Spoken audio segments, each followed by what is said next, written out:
Good morning friends. आज हम पढ़ने जा रहे हैं मटेरियल एंड मेटलर्जी का लास्ट चैप्टर, एडवांस मटेरियल्स। आपने अभी तक बहुत सारे मटेरियल्स पढ़ लिए हैं जो डेली लाइफ में काम आते हैं, लेकिन कुछ ऐसे भी मटेरियल्स हैं जो नॉर्मली हम आसपास देखते हैं लेकिन उनकी नॉलेज नहीं होती है, but they are very useful in our life.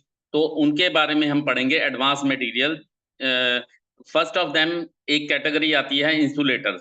Insulators, as we already know, हमने फर्स्ट सेमेस्टर या आगे भी पढ़ा है कि material that does not conduct electricity और हीट, उनको हम इंसुलेटर्स कहते हैं। जैसे तारों के ऊपर कवर लगा होता है, या नीचे हमारे नमदा लगा होता है, या हमारे ग्लव्स होते हैं।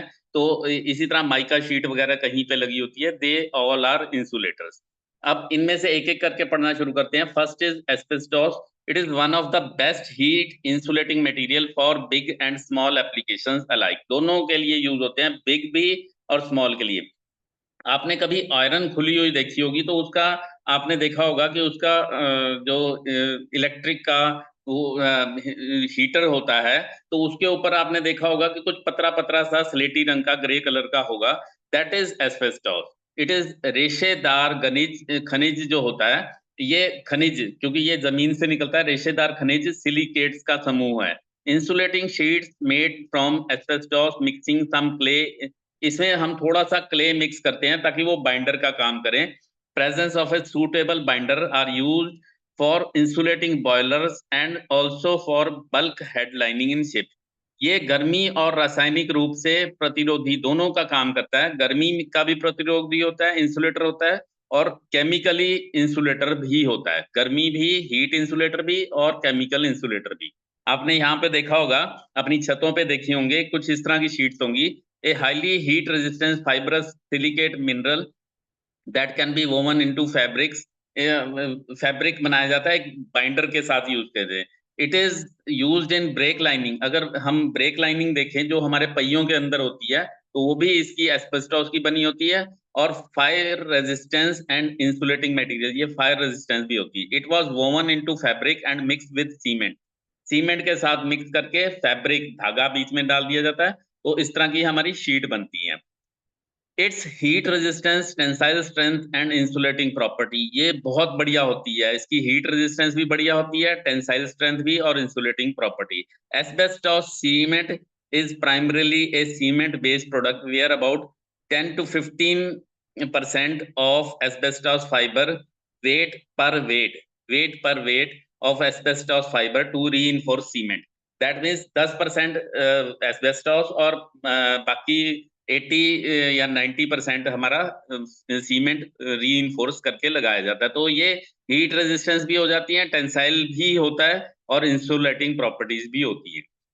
आप देखिए, यहाँ पे कुछ एस्बेस्टॉस के प्रोडक्ट हैं जो भवन निर्माण सामग्री, हम ऑलरेडी बात कर चुके हैं। छत के टुकड़े जो हमने अभी शीट्स देखी हैं, फर्श की टाइलें, कागज उत्पाद, एस्बेस्टॉस सीमेंट उत्पाद। कुछ फ्रिक्शन मटेरियल हम ऑलरेडी बात कर चुके हैं कि ऑटोमोबाइल के क्लच प्लेट में, ब्रेक में, और ट्रांसमिशन पार्ट्स में, जहां पे भी हमें फ्रिक्शन, जो ब्रेक लाइनिंग है वहां पे भी यूज होती है। या हीट प्रोटेक्शन के कपड़े जो होते हैं, पैकेजिंग, गास्केट और कोटिंग्स में भी। तो इस तरह की कुछ शीट होती है। ये देखिए यहाँ पे, हमारे यहाँ पे थोड़ा सा दिख रहा है कि ये जो हमारी पाइप होती है, पाइप के ऊपर इस तरह की कवरिंग भी हमें कई जगह पे मिलती है। थर्मल इंसुलेटर, देखिए ये कैसे बनाते हैं। कुछ इसके जो खनिज हमारे को है वो मिलता है जमीन से, उसको उठा के उसको थोड़ा पीसते हैं, इकट्ठा करते हैं, और यहाँ पे इस तरह की इनकी शीटें बना के हम मार्केट में जो प्रोडक्ट है वो बेचा जाता है। Next is cork. Cork, it is light weight external tissue और bark of oak tree. Oak tree होता है, उसका जो छाल होती है, बार्क मीन्स छाल जो होती है, वो यूज करती है। ये बहुत लाइट वेट होता है। It has been found to be good heat insulator and used much for the same purpose. Packing के लिए भी यूज होता है, इसको वाइब्रेशन को रोकने के लिए भी होता है, और हीट इंसुलेटर के लिए भी होता है कि हीट अंदर ना जाए। Then third is glass wool. Glass wool नाम से भी पता चलता है, ग्लास, ग्लास कांच से बना हुआ वूल है, कुछ ऊन टाइप की है। It is a thermal insulation material consisting of intertwined, आपस में मिक्स हुए हुए intertwined and flexible glass fibre, which causes it to package wire बीच में वायर पैकेज हो जाती है, बीच में वायर एयर फंस जाती है, resulting in A low density. तो ये जो एयर सेल हैं वो बड़े हल्के फुल्के होते हैं। ग्लास को भट्टी में पिघलाया जाता है, फिर फाइबर बनाने के लिए स्पिनर में भेजा जाता है। स्पिनर में भेज के इसके धागे धागे बन जाते हैं। ग्लास वूल के रेशे लाखों छोटे छोटे एयर पॉकेट, बीच में एयर फंस जाती है जो हवा को फंसाते हैं, और यही एयर पॉकेट जो होते हैं उसको गर्मी का खराब संवाहक या इंसुलेटर बनाते हैं। Then next is thermocol. Thermocol it is a thermoplastic polymer. याद रखना है आपको कि ये एक तरह का प्लास्टिक है of styrene which can be moulded into objects. It is formed by monomer styrene that results in the foam formation. झाग बनाई जाती है, पॉलीस्टीरीन से बनी जाती है। इसे बहुत बड़े झाग के रूप में फुलाया जा सकता है जिसमें हवा के बुलबुले होते हैं। इसका उपयोग कोमल और टूटने वाली भंगुर जो कांच वाली होती हैं वस्तुओं को सुरक्षित रखने के लिए, आपने देखा होगा कि आइसक्रीम वगैरह को पैक करने वाली वस्तु के रूप में भी रखा जाता है। फ्रिज आपका आता है या कोई भी ऐसी चीजें हैं, टीवी वगैरह, वो भी इसी में पैक होके आते हैं। तो आपने देखा होगा थर्मोकोल, इसका नाम भी होता है, समुद्री झाग भी कहा जाता है। पुराने टाइम में इसको समुद्री झाग कहा जाता था क्योंकि पॉलिस्टर में हवा डाल के और थोड़ी झाग के रूप में फुला के और फिर ये पैकिंग मटेरियल बन जाता है। देन नेक्स्ट कैटेगरी, इंसुलेटर पढ़ लिया हमने। Refractory material. रिफ्रैक्टरी मटेरियल क्या होता है? That is resistance to decomposition by heat और chemical attack that retains its strength and rigidity at high temperature. They are inorganic non-metallic compound which may be porous or non-porous। ज्यादातर ये क्या होते हैं? Crystalline. ये हीट के अंदर, अब आपने भट्टी बनानी है तो भट्टी के अंदर का मटेरियल कुछ ऐसा होना चाहिए कि खुद ना पिघले, तो वो मटेरियल रिफ्रैक्टरी मटेरियल का रहता है। वो क्रिस्टलाइन होना चाहिए, पॉलीक्रिस्टलाइन, अमॉर्फस या कंपोजिट, कुछ भी हो सकता है। ज्यादातर they are topically composed of oxide, carbide, nitride of the following element. Oxide nitride किन किन के होते हैं? Silicon, aluminium, magnesium, calcium, boron, chromium या जिरकोनियम। ज्यादातर ये सेरामिक्स होती हैं क्योंकि हमें पता है कि भट्टियां जो होती हैं वो सेरामिक होती हैं। अब सेरामिक में हम दो आते हैं हमारे, dolomite and porcelain. Dolomite bricks are a type of refractory bricks that are primary composed of dolomite. एक मिनरल से बनते हैं, कैल्शियम मैग्नीशियम कार्बोनेट से। ये ब्रिक्स जो होती हैं, ये ईंटें जो होती हैं, वो बहुत हाई रिफ्रैक्टिव होते हैं और रेजिस्टेंस टू थर्मल शॉक से बची हुई होती हैं। पोर्सलिन आपने देखा भी होगा, जो किटकैट फ्यूज पुराने वाले होते थे, a hard white substance that is used for making expensive cup plates, KitKat fuse, ये यहाँ पे दिखाए भी जा रहे हैं, या आपने खम्भों के ऊपर भी देखा होगा, इंसुलेटर्स के लिए यूज होता है पोर्सलिन। रिफ्रैक्टरी मटेरियल्स तीन तरह के होते हैं, एसिड ब्रिक्स, बेसिक ब्रिक्स या न्यूट्रल ब्रिक्स। एसिड ब्रिक में फायर ब्रिक, सिलिका। बेसिक में मैग्नेसाइट, डोलोमाइट और बॉक्साइट। और न्यूट्रल में क्रोम और क्रोम मैग्नेसाइट ब्रिक्स यूज होती हैं। Then next is glass. Glass is an inorganic solid material. Solid है लेकिन it is usually transparent and translucent. अब ये ट्रांसपेरेंट भी होता है as well as hard, brittle and impervious to natural elements. आपने देखा होगा जो बसों के शीशे हैं वो भी ग्लास के बने होते हैं, तो आप कहेंगे यार वो टूट जाते हैं, लेकिन वो टूटने की भी उनकी एक स्ट्रेंथ होती है। इनके दो टाइप्स होते हैं, borosilicate glass and soda lime glass. Soda lime glass थोड़ा लो क्लास का माना जाता है। बोरोसिलिकेट, जो आपने देखे होंगे पतले पतले ग्लास भी होते हैं, जो शीशे के ग्लास पतले पतले होते हैं, वो बोरोसिलिकेट। बोरोसिल सुना होगा आपने, वो ग्लास होता है। अब इसका केमिकल प्रोसेस क्या है of creating is undergone by heating silica sand. Silica sand को लगभग 1500 डिग्री सेंटीग्रेड या 3000 डिग्री फ़ारेनहीट तक गर्म किया जाता है ताकि वो क्लियर लिक्विड बन जाए। Raw material of glass normally क्या है? Sand, limestone and soda ash. Sand, limestone और soda ash. In order to make glass, these three ingredients must be mixed together and heated in a giant furnace। एक बहुत बड़ी furnace में गर्म किए जाते हैं और उसके बाद ये मेल्ट कर जाता है एक लिक्विड बना के, जो ग्लास होता है। हाँ, yes, that is right, that glass is actually a liquid. इसका जो बेसिक स्ट्रक्चर है वो लिक्विड जैसा ही है, चाहे ये सॉलिड होता है लेकिन बेसिक स्ट्रक्चर इसका लिक्विड जैसा ही होता है। कुछ डिफरेंस है। बोरोसिल ये चिप एंड स्क्रैच रेजिस्टेंस होते हैं। ऑर्डिनरी जो कांच है वो चिप होता है, उसके ऊपर स्क्रैचेस आ जाते हैं।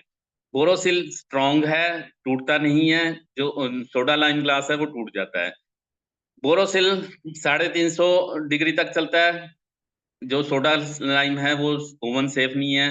बोरोसिल फ्रीजर सेफ है, उसमें थर्मल शॉक भी नहीं होता, नॉन टॉक्सिक भी होता है, कोई फूड को खराब भी नहीं करता, और क्लैरिटी बार बार यूज करने पे भी बोरोसिल के जो गिलास हैं वो साफ सुथरे रहते हैं।